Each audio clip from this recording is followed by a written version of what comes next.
ये देखो बायोलॉजी, ये लो एवरीवन सारे नोट्स बायोलॉजी के।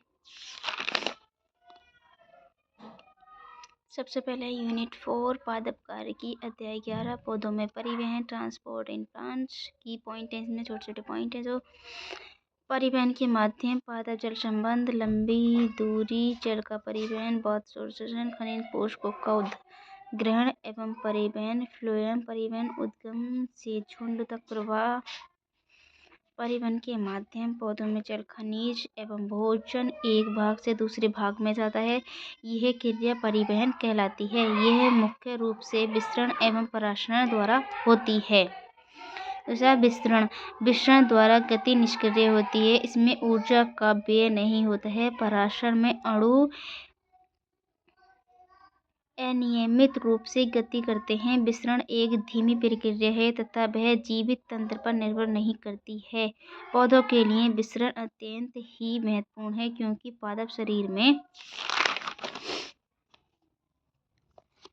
पादप शरीर में गैसीय गति का यह अकेला माध्यम है। प्रकाश संश्लेषण की क्रिया में कार्बन डाइऑक्साइड गैस पत्तियों द्वारा ली जाती है और ऑक्सीजन पत्तियों के बाहर निकलती है। पौधों के लिए विसरण अत्यंत महत्वपूर्ण है। दूसरा टॉपिक है सुसाध्य विसरण। ऐसी अणु जो आर पार करने के लिए झिल्ली प्रोटीन स्थान उपलब्ध कराती है वे सांद्रता प्रवणता स्थापित नहीं कर पाते, जबकि अणुओं के विसरण के लिए सांद्रता प्रवणता निश्चित तौर पर से ही उपस्थित होनी चाहिए, भले से उन्हें प्रोटीन की मदद मिल रही हो। यह प्रक्रिया ही सुसाध्य विसरण कहलाती है। इसका ये डायग्राम है। पहला ये है, फिर उसके बाद में ये सब में फैल जाता है। तीसरे में सब में विसरण मतलब पूरे उसमें झिल्ली में हो जाता है। उसके बाद दूसरा टॉपिक है विसरण तथा साध्य विसरण में अंतर। इसमें अणुओं की गति अधिक सांद्रता से कम सांद्रता की ओर अर्थात विसरण के अनुसार अर्थात रासायनिक विद्युत प्रवणता से नीचे ओर होती है। यह क्रिया भी विसरण प्रवणता के अनुसार होती है। विसरण में कोशिका कला कोई विशिष्ट मार्ग प्रदान नहीं करती है। सहज विसरण में कोशिका कला कोई विशिष्ट मार्ग प्रदान करती है। विसरण में प्रोटीन से घिरे हुए मार्ग तथा संवाहक भाग लेते नहीं हैं। सहज विसरण में प्रोटीन से घिरे हुए मार्ग तथा संवाहक भाग लेते हैं। सिम्पोर्ट एवं यूनिपोर्ट तथा एंटीपोर्ट। कुछ वाहक या प्रोटीन विसरण की अनुमति तभी देते हैं जब दो तरह के अणु एक साथ चलते हैं। सिम्पोर्ट में दोनों अणु एक ही दिशा में झिल्लिका को पार करते हैं, जबकि एंटीपोर्ट में दोनों प्रकार के अणु विपरीत दिशा में गति करते हैं। जबकि एक अणु दूसरे अणु से स्वतंत्र होकर झिल्लिका को पार करता है, तब इस विधि को यूनिपोर्ट कहते हैं। जैसे ये डायग्राम में दिखाया गया है, यह वाहक प्रोटीन, यह यूनिपोर्ट ए, यह बी है एंटीपोर्ट और यह सिम्पोर्ट, ये झिल्ली है। सक्रिय परिवहन सांद्रता प्रवणता के विरुद्ध अणुओं को पंप करने में ऊर्जा का उपयोग करता है। सक्रिय परिवहन झिल्लिका प्रोटीन द्वारा पूर्ण किया जाता है। अंतः झिल्लिका के विभिन्न प्रोटीन तथा निष्क्रिय दोनों परिवहन में मुख्य भूमिका निभाती है। पंप एक तरह का प्रोटीन जो पदार्थों को झिल्लिका के पार कराने में ऊर्जा का प्रयोग करता है। परिवहन की गति अधिकतम तब होती है जब परिवहन करने वाले सभी प्रोटीन का प्रयोग हो रहा हो या वह संतृप्त ही क्यों न हो।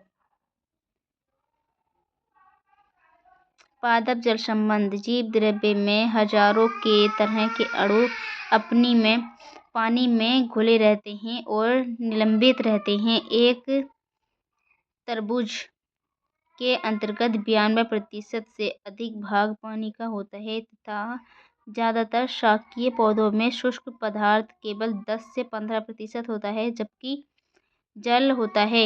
इसलिए पौधे प्रतिदिन भारी मात्रा में पानी ग्रहण करते हैं, लेकिन इसका अधिकतर भाग वाष्पोत्सर्जन द्वारा हवा में उड़ जाता है।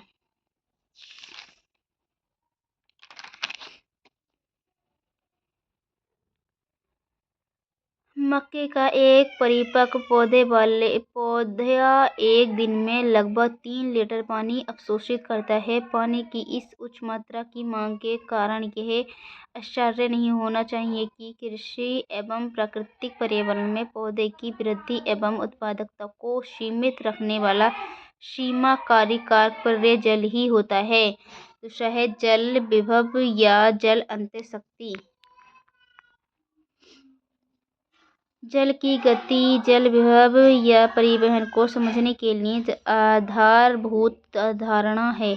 विलय विभव या विलय अंतःशक्ति तथा दाब विभव या दाब अंतःशक्ति जल विभव को सुनिश्चित करने वाले दो मुख्य कारक हैं। शुद्ध जल में जल विभव ज्यादा होता है।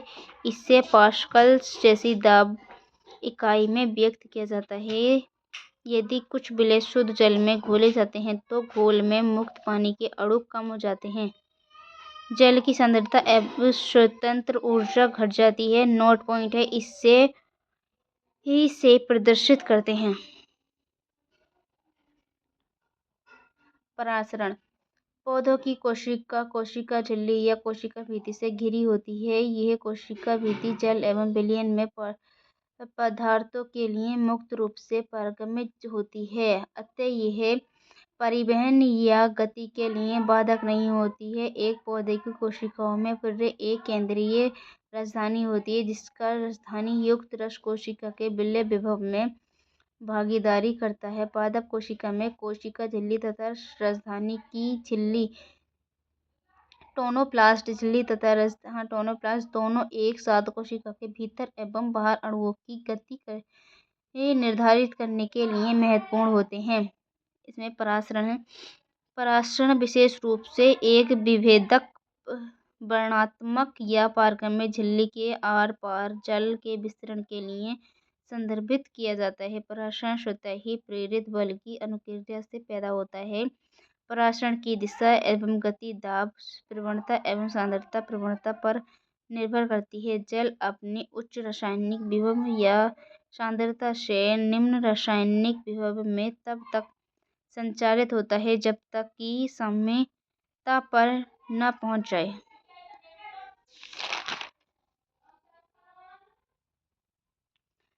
साम्यता पर दो कक्षों का जल विभव लगभग एक समान होना चाहिए।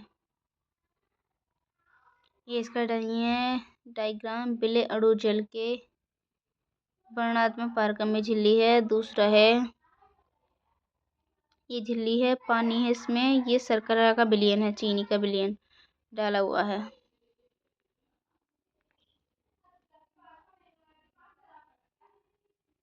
परासरण के प्रकार। परासरण कितने प्रकार का होता है? परासरण निम्न दो प्रकार का होता है, एक बाह्य परासरण और एक अंतः परासरण।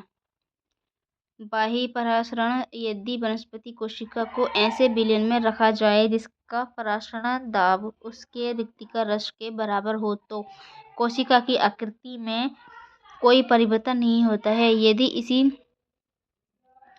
कोशिका को किसी अंतः पराशरी विलयन में रखें तो इस कोशिका में परासरण के निम्नानुसार इसकी रिक्तिका रस से जल निकल कर विलयन में जाने लगता है। इसके परिणाम स्वरूप जीव द्रव्य कोशिका भित्ति से हटकर संकुचित हो जाएगा। इस अवस्था को जीव द्रव्य संकुचन या प्लास्टोलिसिस कहते हैं। ये इसका केंद्रक है, ये रिक्तिका है, ये H2O है, रिक्तिका इसमें ये H2O।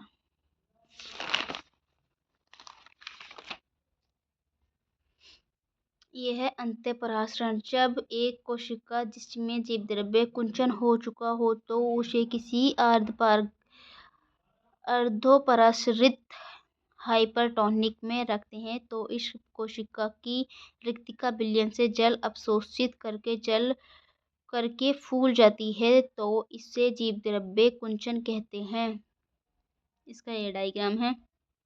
रिक्तिका H2O, अंगूर H2O और किशमिश।